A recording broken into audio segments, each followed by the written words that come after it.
আইফোনে কিভাবে iPhone to iPhone data transfer করবেন, খুবই ইজি। ফার্স্টে আপনাদেরকে ফোনটা পুরোপুরি রিসেট করে নিতে হবে। এটা একটা ওল্ড ডিভাইস, তারপর নিউ ডিভাইস হচ্ছে এটা, পুরোপুরি রিসেট হচ্ছে আমাদের এই ডিভাইসটি।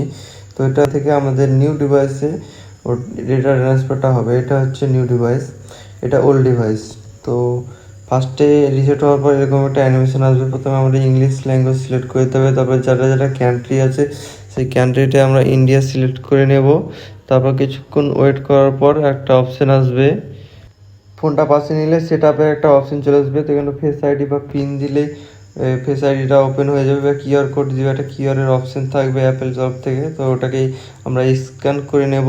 তারপর অটোমেটিকলি আমাদের অল ফুল ডাটা আমাদের ফোন থেকে ওই ফোনে চলে যাবে। তারপর নিউ ডিভাইসে আমাদের একটা অপশান আসবে পিনের, স্ক্রিন লকের, যেটা আমাদের পিন যেটা সেটা এন্টার করে নেব। কিছুক্ষণ ওয়েট করার পরে এটা কন্টিনিউ বলে অপশান আসবে, তো আমরা ডাটাটা কন্টিনিউ করে দেবো।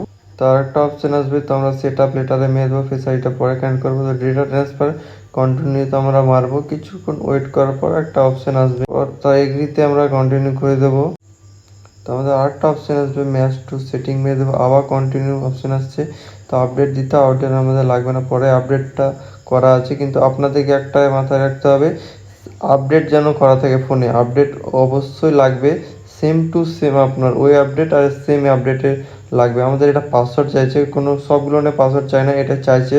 তো আমরা এখানে স্কিপ অপশান আসছে, স্কিপ অপশানে মেরে দেবো, কিন্তু আমাদের পাসওয়ার্ডটা জানা আছে। তো পাসওয়ার্ডটা দেওয়ার সঙ্গে সঙ্গে দেখছেন আমার টাইমারের অপশান চলে এসেছে। এরকম একটা টাইমার দিয়ে দেবে কত মিনিট ট্রান্সফার হতে সময় লাগবে। আপনি অ্যাডজাস্ট দিয়ে দেবে একটা মিনিমাম, যেই অনুযায়ী আপনার এই ট্রান্সফার হবে। তো অটোমেটিক ট্রান্সফারটা আমাদের হয়ে গেল, মাত্র 10-5 মিনিট লাগলো। হয়ে যাওয়ার পর দেখতে পাচ্ছেন সেম টু সেম দুটো একদম কিচ্ছু থাকবে না, সব অটোমেটিক, সব পুরো আপনার ডেটা একদম রিস্টোর হয়ে যাবে। তো ফোন টু ফোন অটোমেটিকলি সব চলে এসছে। কিন্তু আপনাদের ইমেলে একটা নোটিফিকেশন আসবে, ইমেলটা শুধু লগ ইন করতে হবে, ইমেল বা হোয়াটসঅ্যাপটা লগ ইন করতে হবে, ফেসবুক ইনস্টাগ্রাম সব অলরেডি সব চলে আসবে, কোনো লগ ইন করার দরকার নাই।